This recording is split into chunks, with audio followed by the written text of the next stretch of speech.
Boa tarde.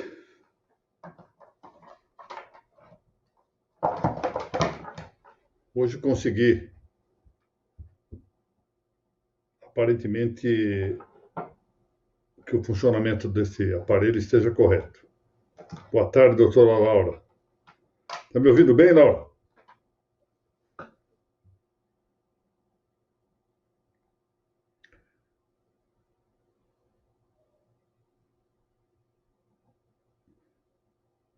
Boa tarde, doutora Mônica. Alguém me avise, por favor, se o som está em ordem. Só isso eu queria saber. Ótimo. Muito bem. Nós começaremos. Meu estimado amigo Zé Roberto, minhas saudações. Thaís Camati, também minhas saudações. Doutora Mônica, se eu já saudei e quero aproveitar para agradecer publicamente a doutora Mônica, agora na condição de presidente da Associação dos Notários e Registradores do Estado do Paraná, a NOREG, pelo apoio de divulgação que me concede a essas nossas reuniões relativas ao tema da propedêutica jurídica. Eu lhes havia dito na semana passada, melhor dito, na segunda-feira, que hoje nós faríamos uma espécie de um parêntese dentro de outro parêntese, que na verdade é isso que está em jogo, ou dentro de chaves maiores, para tratarmos do tema da concepção ou das concepções do direito natural, dada a sua variedade semântica, e que o faríamos baseados, sobretudo, na obra do professor Guido Soares Ramos. A nossa busca no campo da propedêutica jurídica, desde o primeiro dia dessas nossas exposições, eu tenho insistido nisso, ela está dirigida a aprofundar o conceito de direito, a noção de direito. Essa é uma grande tarefa, por assim dizer, como disse-me certa vez o meu amigo professor Félix Adolfo Lamas, da Universidade de Buenos Aires, Católica de Buenos Aires, é a tarefa da filosofia do direito, estudar este conceito complexíssimo. E dentro das ideias que nós estamos percorrendo para apreender bem o mais possível e com as limitações próprias de aulas, ministrações orais, e que tem por isso mesmo uma certa deficiência de rebarbas na expressão, algumas deficiências, uma terminologia às vezes aqui e ali inadequada, construções não tão profundas ou meditadas como seriam se fossem escritas, mas que, em compensação, podem ter, se assim calhar, se houver boa arte do professor, um pouco mais de claridade do que nos textos escritos, não é?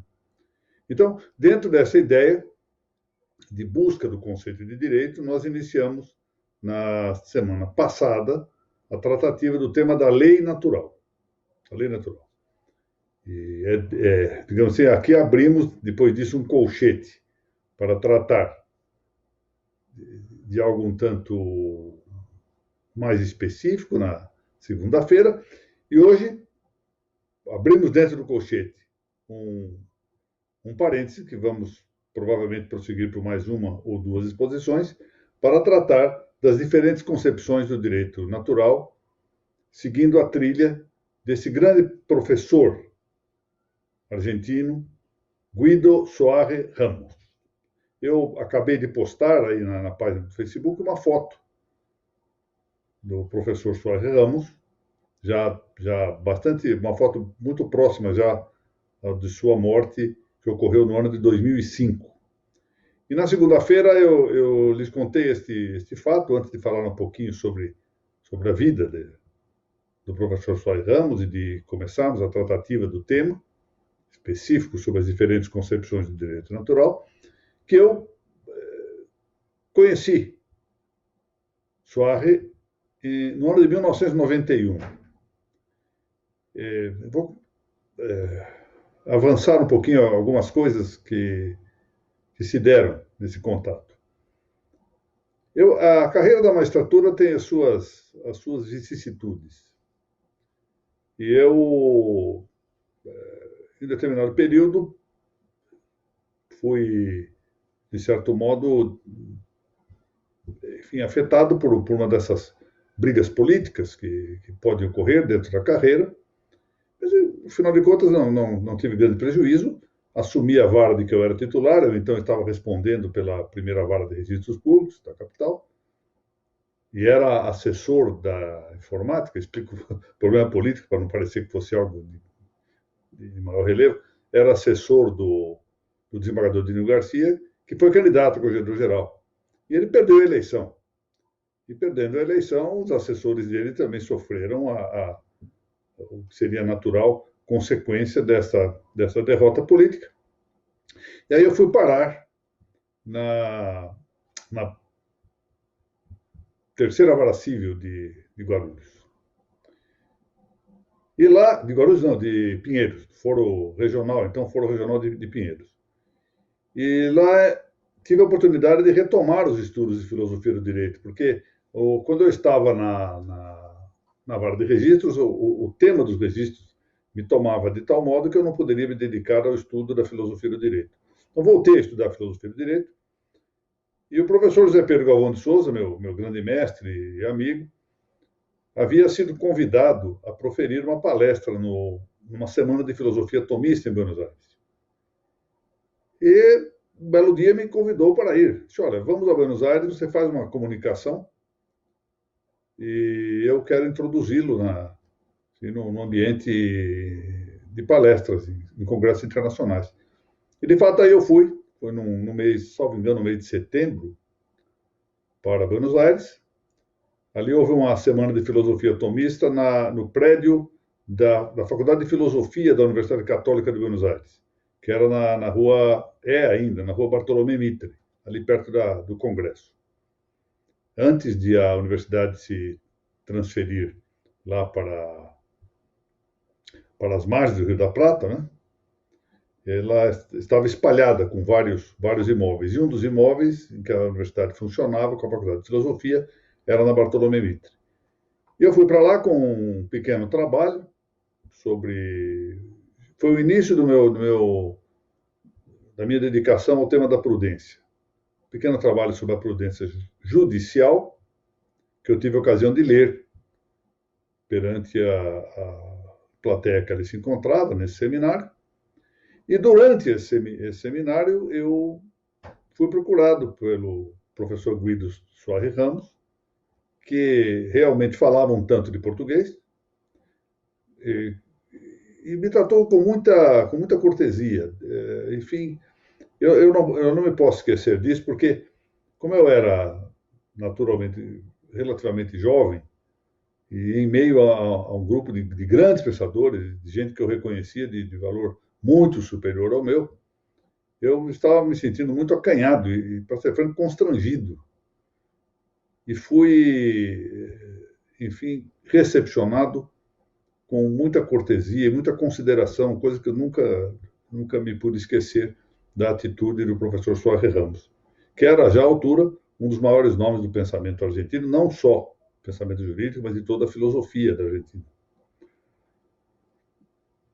E eu, na verdade, depois tive a ocasião, isso já era logo em 2005, logo após a morte dele, aliás, dias depois da morte dele, eu fui informado da morte dele quando estava em Buenos Aires. Naquela altura eu era professor convidado da Universidade Católica de Buenos Aires, e chegando a Buenos Aires fui informado pelo Bernardino Monterrano da morte do Soares Ramos.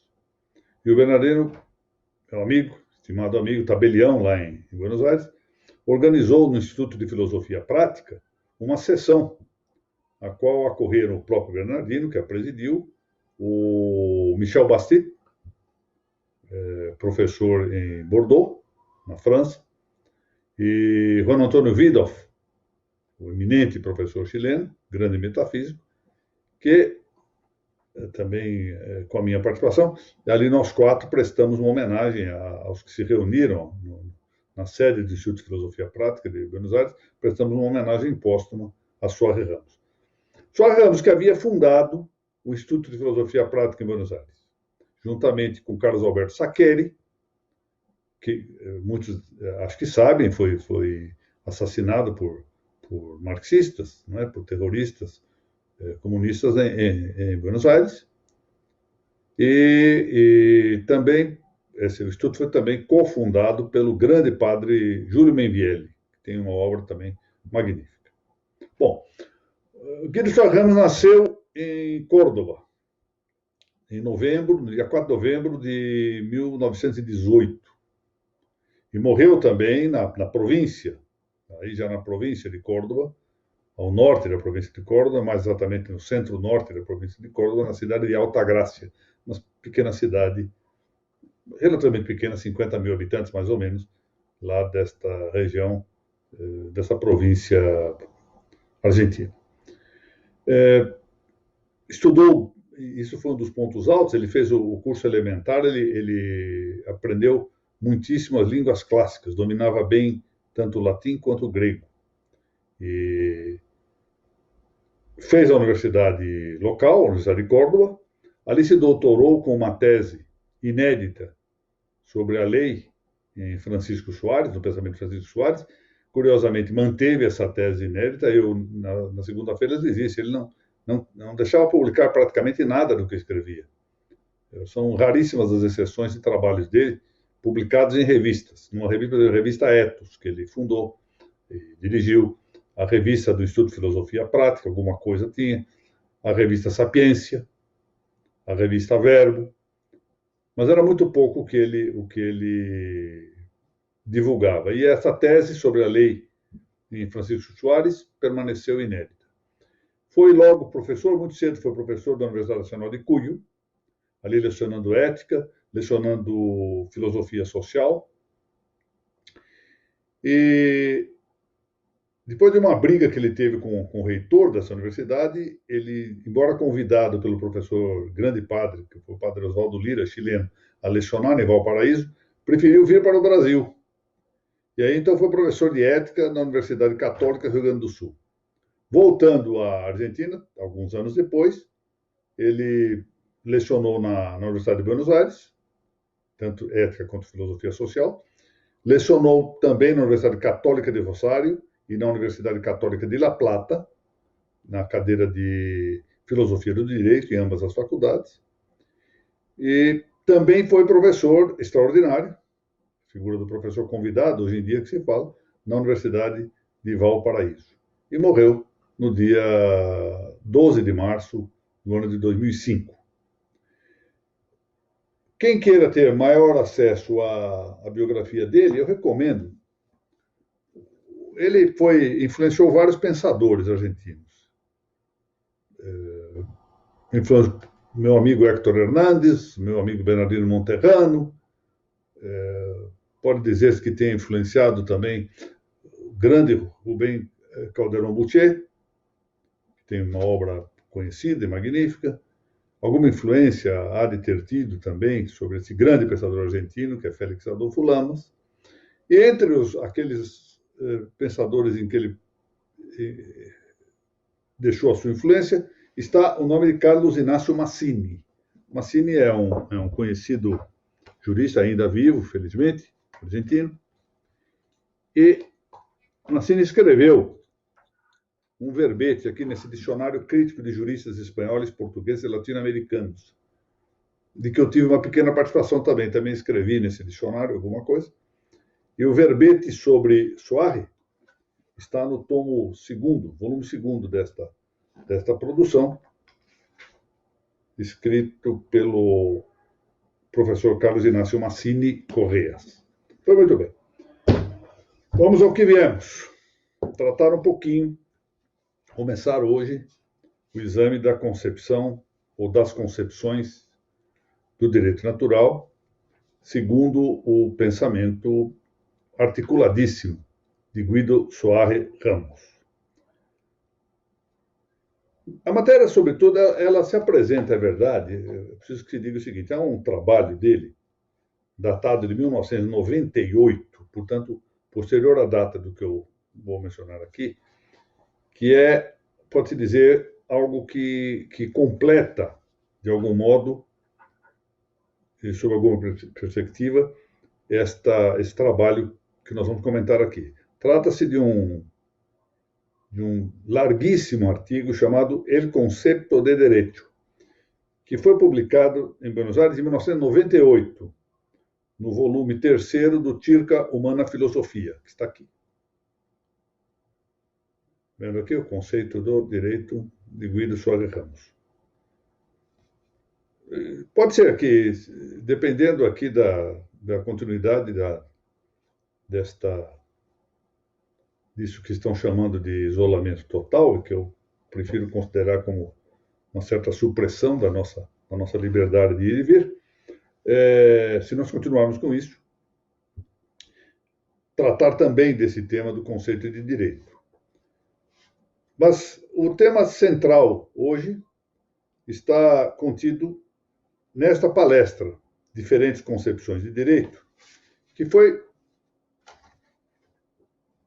ministrada por ele em um Congresso Mundial de Filosofia do Direito e de Filosofia Social, que se celebrou na Finlândia, em Helsinki, em agosto de 1983. Vejam, portanto, com bastante antecedência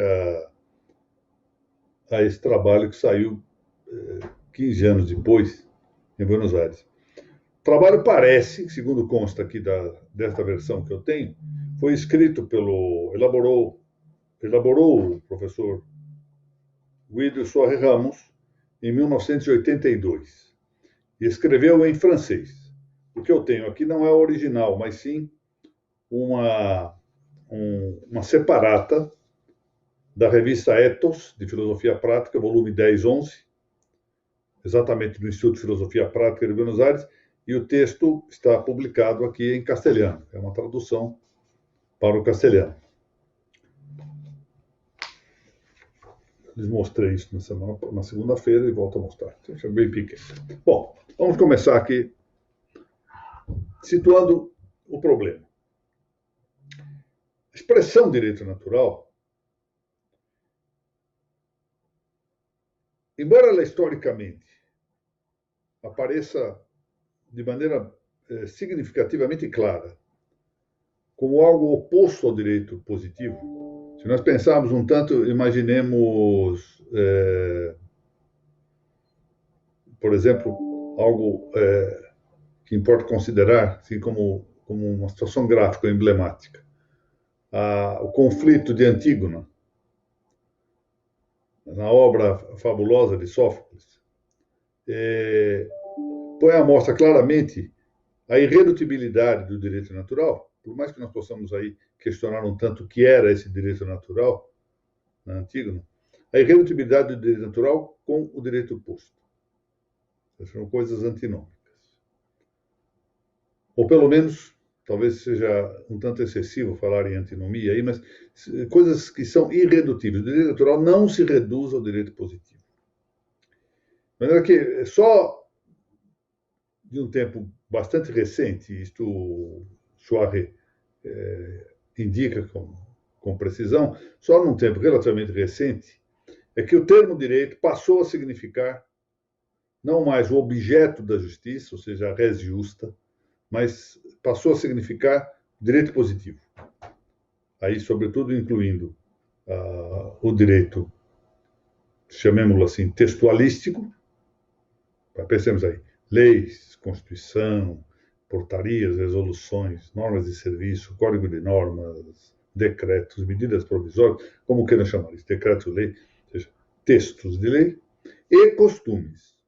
Isso já ainda, um tanto, digamos, secundariamente, os costumes ainda se consideram como direito positivo. E nisto, antigamente se distinguia claramente esta matéria do direito positivo do direito natural. Recentemente, deixa de haver essa distinção e as pessoas começam pura e simplesmente, ao falar do direito, ou seja, a expressão direito, já não precisa vir acompanhada de positivo, porque direito já significa, para uma certa linguagem, o direito positivo. Não se fala mais em direito como algo do direito natural. e a expressão começa a perder no uso comum o seu caráter jurídico, embora continue a ser utilizada a terminologia, mas agora já não com aspecto jurídico, como nós veremos. Isso, por outro lado, se traduz em um problema interessante e difícil de ser resolvido. Eu queria chamar a atenção disso. É porque, frequentemente, nós temos situações em que reconhecemos que o direito, que uma determinada norma de direito, um determinado texto ou costume é injusto. Então, nós temos a possibilidade, que não é tão rara, de termos um direito injusto. Quantas vezes, até mesmo, as modificações legislativas são feitas exatamente porque se descobre, depois de uma lei editada, que a lei produz resultados nefandos, injustos. E, portanto, nós temos que reconhecer a existência aí de um direito injusto, ou seja, de um direito, chamemos-lo assim, injurídico. Isso é uma coisa, uma contraposição manifesta, porque o injurídico é exatamente o não jurídico ou não direito. Nós teríamos, então, um direito não direito, ou seja, um direito torto, um direito não correto. Os alemães, essa é uma coisa lembrada aqui pelo professor Soares, falam uma expressão que é muito significativa, porque aproximam bastante bem o adjetivo do substantivo e mostra esse contraste. Um Richtiges Recht, ou seja, o direito incorreto, o direito não direito. Isso é o que se dá quando nós reduzimos a expressão direito a significar o direito positivo. Bom, na sequência, o que faz o professor Soares Ramos no seu trabalho? Retoma algo que é clássico na doutrina jurídica, e de que nós tratamos lá no início dessas nossas exposições, que é a plurissignificação do termo direito. Aqui é tomado o termo direito como análogo, lembremos disso. Ou seja, na exposição que nós fizemos, nós destacamos 5 sentidos, pelo menos, analógicos do termo direito. Poderíamos pensar em outros mais, e eu lhes disse na ocasião que seria possível, de algum modo, até mesmo alcançar alguns sentidos que pudessem indicar uma tendência à equivocidade do termo direito. Mas, de um modo geral, o termo direito se inclina mais a circunscrever-se no campo da analogia. Então, nós temos um analogado principal, que para nós é a coisa justa, a res justa, o justo, e analogados secundários, ou seja, que nós chamamos de direito também, a lei, chamamos de direito a ciência jurídica, chamamos de direito o fato social jurídico, chamamos de direito o poder moral ou faculdade de agir, poder jurídico. Todos esses sentidos secundários de direito se justificam exatamente a partir desse primeiro sentido, que é chamado de sentido de primado analógico, ou prius analógico, aquele que tem o sentido principal do analogado, é a razão de ser das demais palavras se chamarem direito. Nós só chamamos direito à lei, à faculdade de agir, à ciência jurídica e ao fato social, porque, de algum modo, estão ligados ao conceito de res justa, que é o núcleo, é o prius analógico, a razão de ser da analogia. É a ideia do justo que justifica, que legitima, que autoriza, que nós chamemos a lei de direito, que nós chamemos a ciência jurídica de direito, que nós chamemos o fato social, determinado fato social de direito, que nós chamemos a faculdade de agir de direito. Por quê? Porque, de algum modo, são ligados à ideia do justo. A lei é o que indica o caminho para o justo. O poder jurídico, ou o poder moral, é o que dá ensejo à prática do justo. Uma instituição social, como o matrimônio, por exemplo, realiza o justo. A ciência do direito, ou ciência jurídica, é direito porque ela se dedica a examinar o justo. Muito bem. O que ele faz na sua obra, o professor Soares, é examinar de início esses sentidos analógicos. Mas ele faz muito rapidamente, porque como o trabalho foi apresentado em um congresso, e havia muita coisa, como veremos nas próximas exposições, a considerar nessa diferenciação dos conceitos de direito natural, ele se limita a 3 sentidos desses todos que nós mencionamos. O sentido do direito como norma, o sentido do direito como poder jurídico ou poder moral, ou faculdade de agir, que seria o direito subjetivo, e o terceiro sentido, que aqui é o ponto que me parece mais interessante nessa tratativa que ele faz da matéria. Considera como terceiro sentido, não propriamente, ou pelo menos com essa designação, a coisa justa ou a res justa, mas sim a conduta jurídica, ou conduta justa. Ele diz isto.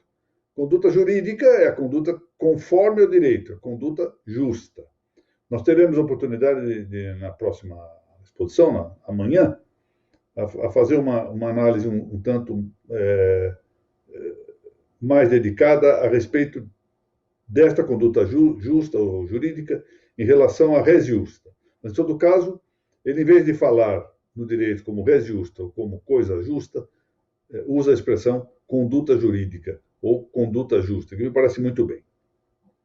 Bom, o contrário dessa conduta jurídica ou conduta justa, ele mesmo diz a conduta injurídica, a conduta incorreta, a conduta injusta. Bom, na sequência ele observa, antes de prosseguir na análise que é propriamente introdutória dessa questão da variedade das concepções do direito natural, ele prossegue dizendo que há um reducionismo que é obviamente intensamente criticável na ideia de reduzir o direito à ideia de norma. E mais ainda, com maior agudeza, ele condena a redução da ideia de direito de norma estatal. Não só é errado dizer que direito é apenas a norma, reduzir a ideia de direito à norma, com que, no fundo, qualquer norma poderia ser considerada direito, fosse a mais injusta que fosse, a norma de Herodes mandando matar os menores de 2 anos, uma norma que admita, não importa como, o aborto voluntário, por exemplo. Seria abusivo entender que essa norma possa chamar-se direito ou limitar-se. Quer dizer, ela pode chamar-se analogicamente de direito, mas limitar-se a ela o conceito de direito seria o mesmo que admitir aqui a mera vontade de quem edita a norma. Mas mais grave ainda é que, diz ele, mais intensa essa crítica se põe quando também a ideia de norma está reduzida exclusivamente ao papel do Estado, como se as comunidades, para dizer apenas no plano político, no plano natural, como se as comunidades que integram o Estado não pudessem ter elas as suas normas também. Como se não houvesse um direito dos grupos sociais, um direito dos corpos intermediários entre o indivíduo e o Estado. Como se não houvesse, por exemplo, normas familiares, normas religiosas. Hoje em dia nós estamos vendo isso, não é? Parece que num Estado da Federação aí, até mesmo normas litúrgicas estão sendo editadas pelo Estado. O Estado diz como é que deve ser ministrada, repartida a sagrada forma. Isso é o Estado assumindo funções normativas para além da sua competência razoável, não é? Ele observa na sequência, Ramos, que ao admitir-se a sinonímia entre direito e direito positivo, ou seja, que é essa redução de dizer que todo direito é direito positivo, o que sobra para a expressão direito natural é, na verdade, um caráter não jurídico. O direito natural passa a ser simplesmente o uso de uma palavra, ao fundo, que é usada para outra coisa. Eu utilizo equivocamente a expressão direito para significar o direito natural, que não seria direito. Seria uma espécie de um direito não jurídico. Ou seja, simplesmente algo com valor moral, um valor de conselho. Olha, seria interessante adotar isto. Como se nós estivéssemos, por exemplo, reunidos aqui e disse, olha, seria muito bom se surgisse uma lei que dissesse isto assim, assim. Isso seria conveniente. Ótimo. Isso não se transforma automaticamente em direito.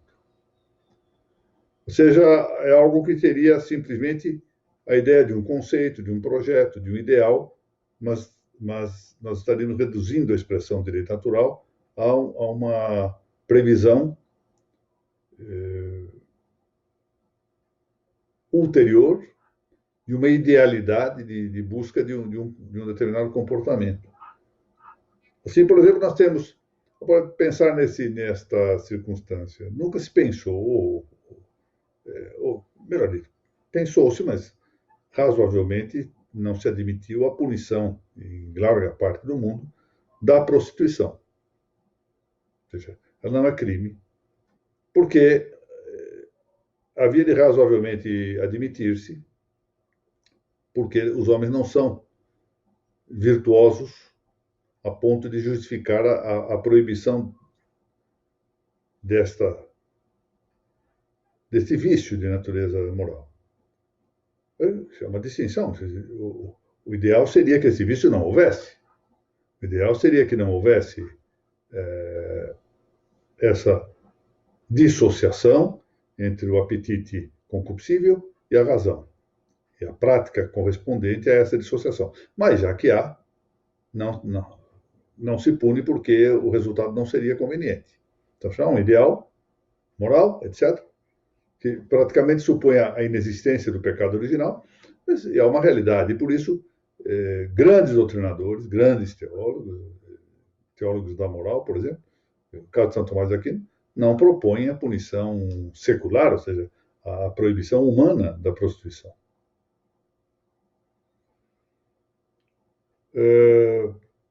Pois bem, o risco que há nessa redução é de que, então, nós estamos falando de um direito natural como um valor moral e não como um direito. E, portanto, ela seria, não tem vigência. Enquanto nós falamos nesse direito natural com valor meramente moral, ele não tem vigência. É uma proposta. Essa é a posição, por exemplo, adotada por um grande pensador do direito, filósofo do direito importante, que tem algumas ideias interessantíssimas, não se pode negar, mas que, nesse ponto, incorre em erro, que foi Jean Dabin. Bom, considerando, entretanto, estas três posições, esses três sentidos analógicos, estimados por Soares, nós podemos ter, então, uma linha monista, em que se considera o direito natural. Agora estamos falando de direito natural. Lembremos que o termo direito, para ele só considera que, e isto o faz provavelmente por economia de tempo, em três acepções que ele considera as mais importantes analogicamente. A da conduta jurídica, ou conduta justa, que corresponde à nossa res justa. A da norma é a do direito subjetivo, ou faculdade ou poder jurídico. Então, nós poderíamos ter a concepção do direito natural, o direito considerado como norma, concepção monista, ou como poder jurídico. Teríamos aqui uma primeira visão, nessa linha monista, de considerar uma só acepção. O direito natural como norma, criando o que já se tem chamado de jusnaturalismo positivista. Há mesmo quem fale que há jusnaturalistas positivistas. Por exemplo, dar aqui um exemplo conhecido, aqueles que consideram, eu vi sustentação nesse sentido, até ouvi isto certa vez, dito por um grande pensador, senão um pensador jurídico cristão e católico, dizendo que o direito natural corresponde exatamente à Declaração de Direitos da ONU. Aí está o direito natural. Ou seja, um código de leis, é uma norma, pura e simplesmente, não é outra coisa. Nós podíamos pensar também, notem, nessa linha monista, em alguns que consideram o direito natural correspondente, agora já numa linha religiosa, correspondente exatamente aos preceitos do Decálogo. Agora, entendam bem, não se trata de dizer que não haja nas normas da ONU, ou não haja nas normas do Decálogo, nos preceitos do Decálogo, a lei natural. Não se trata disso. O que se trata aqui é de saber se identificam. Ou seja, se o direito natural corresponde à legislação humana, ou seja, aos decretos da ONU, e que, portanto, eu me lembro de outra coisa, é impressivo isso, é gráfico. O aborto era tido como uma violação do direito natural. E hoje em dia é sufragado pela mesma organização como um direito. O aborto seria um direito. E antes era uma violação do direito. Para se ver a incerteza que se leva a isso. É a mesma coisa, os preceitos do decálogo, sim, constituem indicativos da lei natural, mas a lei natural, o direito natural, não se identifica, não é sinônimo, ou não é sinônima da indicação contida nesses preceitos escritos. Não corresponde a isso, não equivale a isso. Ali se encontra, mas não equivale. Ou ainda, poderíamos pensar nessa linha monista na configuração só de direitos subjetivos. Há realmente e é muito frequente isso em tempos atuais, agora uma outra concepção de direito natural. Não é a concepção monista secular, esta internacionalista, globalista, como quer que se chame, mas secular, tampouco é a concepção monista religiosa ou escriturística, que diz que o direito natural se esgota com os preceitos do Decálogo. E por que se encontra nos preceitos do Decálogo? Não tem mesmo, né? Não é só que se esgota, porque provavelmente se exaure sim, aí, porque corresponde, como eu disse na aula de segunda-feira, corresponde ao primeiro preceito do Decálogo, ali está tudo, como princípio e fundamento. Mas acontece que não é porque está no Decálogo. O Decálogo é que veio subsidiar a lei natural, e não o inverso. Há aqueles, portanto, que são meramente subjetivistas, ou seja, que têm a leitura, essa segunda posição monista, do direito natural só como faculdade de agir.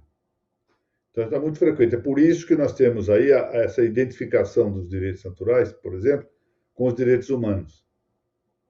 É muito interessante esta consideração. Eles pensam sempre no aspecto subjetivo. O direito natural não tem uma norma, é uma tendência, a possibilidade de eu agir de determinado modo, ou seja, só vê o aspecto da faculdade de agir, que normalmente fica ou no ar, inteiramente, ou radica frequentemente de maneira implícita, pouco esclarecida, mas sim, radica na vontade do homem, na vontade autônoma de cada homem. Há uma linha dualista. Essa linha dualista já agora apanha duas das acepções, dois dos sentidos da palavra direito. Então, nós temos o direito natural, por exemplo, normativo, subjetivo, o normativista, subjetivista, ou seja, pensadores que consideram que o direito natural tanto pode ter uma expressão normativa quanto subjetiva. É muito frequente esta posição, exatamente naqueles que sustentam esta equivalência dos direitos naturais com as declarações da ONU, ou seja, não só sustentam, ou então com o Pacto de São José da Costa Rica. Isso quer dizer, são faculdades de agir, eu tenho o meu direito de tal coisa, porque isso está previsto lá também. Então, há uma norma de agir na Declaração da ONU e há uma faculdade de agir resultante dessa norma. Então, aí se encontram essas indicações de caráter universal, as normas, e de aplicação também universal, todos os homens pelos direitos subjetivos, dando essas duas correspondências, da norma e do sujeito. E, finalmente, ainda na linha, esqueci de dizer, na linha de binômio, ou seja, uma linha dualista, considera duas acepções, a posição de Louis Lachance, que foi anotada por Guido Soares Ramos e que não está de todo mal. Ela poderia ser bem resguardada, que consiste no que se chama de linha ou de dualismo praxionormativo, ou seja, entende que ela está prevista numa lei, uma lei textual, que, volto a dizer, dá para salvar essa posição, em certo sentido, mas que se projeta para, ou melhor dito, que recolhe da conduta jurídica. Ou seja, haveria necessidade de uma norma textualizada, ou de algum modo reconhecida como norma, a partir da conduta jurídica. Por isso que se fala em praxionormativismo. Então, seriam duas acepções aí presentes e não se fala no poder jurídico, na faculdade de agir. Até porque essa indicação da faculdade de agir não estava inteiramente clara no pensamento, na classicidade recolhida por Santo Tomás. Não parece bem que se diga que tenha sido Soares quem, por primeira vez, terá falado no direito subjetivo, e que isso, na linha clássica, que não havia, antes da segunda escolástica, a percepção do poder jurídico. É provável que não houvesse a expressão na obra, por exemplo, de Santo Tomás, mas quando ele se referia ao poder de agir, ao poder jurídico, poderia fazê-lo, por exemplo, como fez, segundo alguns autores, que assim consideram, mediante a expressão, por exemplo, licitum est, ou seja, lícito é, no sentido de que pode agir-se deste modo. Então, estaria presente também lá. Enfim, há uma linha tríplice, que considera o direito natural sob esses três aspectos. Ele pode ser uma norma textualizada, eventualmente, pode ser também considerado como um poder jurídico natural, portanto é exigível, notem bem, é juridicamente exigível, e é uma conduta jurídica ou uma conduta justa. A conduta justa é de acordo com o direito natural, no sentido também de direito natural. E hoje já foram mais de 40 minutos de exposição, nós vamos parar aqui, vamos continuar, acho que pelo menos por mais duas exposições, a tratar dessas diferentes concepções do direito natural. Para fazer aqui um resumo, o que nós temos hoje é, primeiro, uma concepção do direito natural que reporta exclusivamente a ordem moral, ou seja, não tem valor jurídico, não tem vigência, só terá vigência se ingressar no direito positivo de cada nação. Posição de Jean Dabin, que está articulada sobre a identificação do termo direito com direito positivo. Então, essa é a primeira posição. Uma segunda posição que considera o direito natural exclusivamente como norma. A outra, exclusivamente como poder jurídico, ou faculdade de agir. Uma segunda que considera como norma e como poder de agir, ou como conduta e norma. E uma terceira posição que, então, considera o direito natural abrangente dessas três indicações que o professor Soares adotou em seu trabalho e que eu, então, estenderia ao fato social e à ciência jurídica. Manifesto que eu deste modo, concluo aderir ao entendimento que é também o de Soares, embora ele não o diga de maneira muito expressa, o trabalho dele não era para isso, era só para examinar as concepções, que essa é a melhor posição, a posição mais abrangente e que, pelo termo direito natural, nós temos de entender todo o conjunto dos sentidos analógicos do termo direito. Mas, e aqui antecipando o que vem para a próxima aula, o problema talvez mais espinhoso a considerar no termo direito natural não está na palavra direito, não está na noção, no termo direito. Está exatamente no adjetivo natural, que se reporta ao substantivo natureza. Porque, para termos ideia da importância disto, um autor espanhol muito importante, Raimundo Paniker, em um livro sobre o conceito de natureza, diz haver 700 acepções diversas para a palavra natureza, o que significa dizer que serão 700 acepções diversas para o adjetivo correspondente ao adjetivo natural. Então, compreendo que a expressão direito natural se torna mais complexa quando nós temos de considerar também a variedade do termo natureza, do termo natural, que opera aí no caso da expressão direito natural, a maneira de um genitivo, ou seja, porque restringe o conceito de direito, o propõe numa dada perspectiva, com um dado limite. Mas o problema é saber o que significa natureza. E é, então, esta parte que vai avançar na obra valiosíssima de Soares Ramos. Eu espero, francamente, ontem recebi, até quero agradecer muitíssimo ao Dr. Gustavo Baretieri, que está aqui também na nossa página, do Distinto, uma manifestação muito, para mim, muito generosa, é verdade, excessivamente generosa, mas que me valeu muitíssimo, porque animou-me a prosseguir nessas exposições. Eu frequentemente, isso é uma deficiência do meu caráter, eu sempre ponho em dúvida se está sendo útil ou não o que eu estou fazendo. Prossigo muitas vezes por teimosia, pelo gosto de querer achar que consigo ensinar coisas que eu acho que consegui aprender ao longo de uma vida dedicada a estudar e tendo tido mestres tão importantes como eu tive na vida. E eu agradeço muitíssimo, portanto, aqueles que dão um retorno no sentido de que, suposto que isso se faça com sinceridade, que essas exposições sejam de alguma utilidade. E muitas vezes, alguns que me conhecem me perguntam por que razão eu, tendo como tenho um volume de serviços imensos, até na esfera judicial, como penso que a maioria sabe, eu sou desembargador do meu queridíssimo Tribunal de Justiça de São Paulo, com um volume de serviço muito grande, serviço a que eu dou preferência no meu trabalho, diga-se de passagem. Por que razão que, apesar disso, eu me dedico a vir à internet e lecionar em página aberta, ou seja, sem que haja contrapartida nenhuma do ponto de vista financeiro, econômico, qualquer que seja. Por que razão eu faço isso? Uma pergunta interessante e que eu respondo.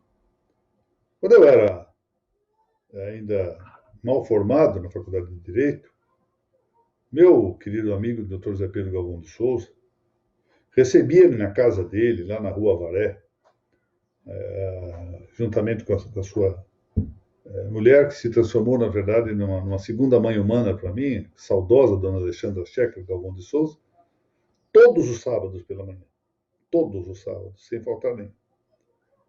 E durante 2, 3 horas, ficava ali conversando comigo, me ensinando, com muita paciência, explicando-me assuntos, formando meu critério. Fizemos isso por vários e vários anos. Quero crer que por 4 ou 5 anos eu era recebido todos os sábados pela manhã na casa do Dr. Zé Pedro para que ele me ensinasse alguma coisa. E não bastante isso, certa vez ele me chamou e me disse o seguinte: olha, o doutor Alexandre Correia, velho Alexandre Correia, grande tradutor da Suma Teológica para o português. O doutor Alexandre está muito velho, estava lá com 80 e poucos anos. Mora num terceiro andar de um prédio que ele próprio, ele na verdade foi a mulher dele que teve a grande, porque o doutor Alexandre era um pensador, e a mulher era executiva. Num prédio que ele construiu no centro de São Paulo, na Rua Martiniano de Azevedo, no Martiniano de Carvalho, no terceiro andar. Lá tem 2 apartamentos montados, um dos apartamentos muito bem mobiliado e o segundo só com livros, e onde ele pôs um cárterezinho e dormia lá, nesse lugar. E aí o doutor Zé Pedro me disse: olha, você precisa ir estudar com o Alexandre. O Alexandre lhe dará aulas de metafísica e você dará a ele ânimo como estudante. O fato de você ir lá vai dar vida a ele. Ele está muito sozinho, ele não consegue. Como não havia elevador no prédio, ele descer a escada, ele descia, mas subir 3 andares para ele era muito difícil. Então ele ficava encerrado no apartamento o dia inteiro e aquilo estava deprimido. E eu passei, então, na companhia praticamente habitual do meu amigo José Ronaldo Cury, advogado aqui em São Paulo, e algumas vezes do saudoso depois desembargador Walter Moraes, então juiz então, do primeiro grau, Walter, pela altura. Passamos a frequentar a casa do doutor Alexandre Correia 2 vezes por semana.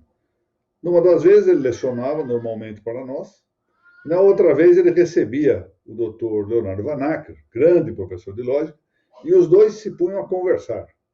E nós éramos os felizes assistentes, a feliz audiência dessa conversa entre 2 gigantes do pensamento filosófico brasileiro. 2 filósofos e 2 filósofos do direito. Um dia posso contar-lhes um tanto mais sobre a vida dos 2.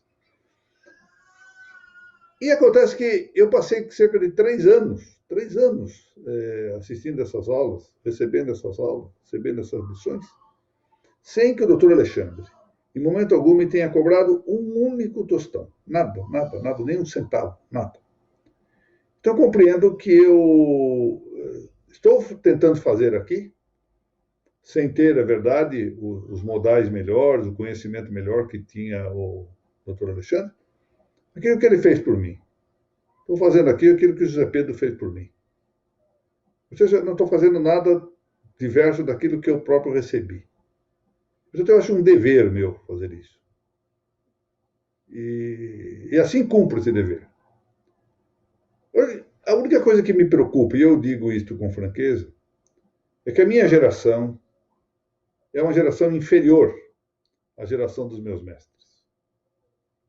Por mais que eu me dedique a estudar, por mais que eu me dedique a meditar, não conseguirei chegar à altura do que foram Alexandre Correia e José Pedro Galvão de Souza. É preciso confessar essa limitação. E essa talvez, o reconhecimento dessa minha limitação é que me torna, às vezes, eu confesso, um pouco tímido com essas aulas. De tal sorte que quando há, como fez o doutor Gustavo Baratieri, sem que nós não nos conhecemos pessoalmente, porque quando eu conheço as pessoas e sei da generosidade delas, no caso da Laura, da Mônica, da Isabela, do Zé Roberto, meu amigo, da Thaís Camati, da Thaís Morcelli, Castelo Branco, da Larice, da Carolina Roberto. Quando eu conheço a gentileza do Tiago Estrela, da Mirella Brito, da Rossane, da Rocelina, aí vai por aí afora, da Graziella. Quando eu conheço a generosidade pessoal dessa gente, eu desconfio um pouco de que estejam sendo amigáveis demais comigo, e um tanto acríticos. Mas o doutor Gustavo eu não conhecia. E não sabe o bem que me fez. Sabe o bem que me fez. Não se trata da necessidade de aplausos. Eu até temo um pouco isto, porque se há um pecado grave que se deve evitar, é o da vaidade. Mas se tratava, isto sim, de uma certa nutrição, de uma certa alimentação que me entusiasmasse, na verdade, a prosseguir com essas aulas. Ou seja, sentir-me útil. Ver que eu posso ser útil para a formação de alguém. Isso já me deixa satisfeito. Muito bem, hoje 50 e tantos minutos de aula, esse é o perigo, né? Quando eu me sinto um pouco menos tímido, aí começo a falar demasiado. Eu espero não ter sido demasiado cansativo com todos os senhores e que a aula tenha sido de utilidade. Amanhã nós prosseguimos e vamos então avançar esse tema dificílimo que é o do adjetivo, ou se nós quisermos do genitivo, que está ligado à palavra direito na expressão direito natural, para verificar, continuarmos a ver as diferentes concepções do direito natural, que é o que muito dificulta no diálogo quando se fala do direito natural. Quando vais, por exemplo, a um julgamento, como eu participei, e que alguém invoca o direito natural, e que eu pergunto, mas qual o direito natural? E a pessoa diz, não, é porque eu intuitivamente acho que isso é direito natural, nós começamos a ver que a expressão direito natural está baralhada, está confundida. Então, nós precisamos ver de que direito natural se trata. Vamos sentar e vamos ver. Que coisa é esta? De que nós vamos falar? Como se define isto? Bom, e aí nós podemos discutir. Muito obrigado a todos. Eu agradeço novamente à Noreg, do Paraná, que me tem dado um apoio importantíssimo do ponto de vista de divulgação destas aulas. Não fosse a Noreg do Paraná, eu não teria o público. E também, preciso dizer, não posso esquecer, o papel da Thaís Morcelli, Castelo Branco, da Laura Porto. Eu não teria público que tão generosamente acorre a esta página. E sempre que elas faltam, o resultado é a queda da audiência, né? Então, eu preciso sempre ficar pedindo este esforço, esse empenho amigo que esta gente boa me concede. Muito obrigado a todos e até amanhã, se Deus quiser.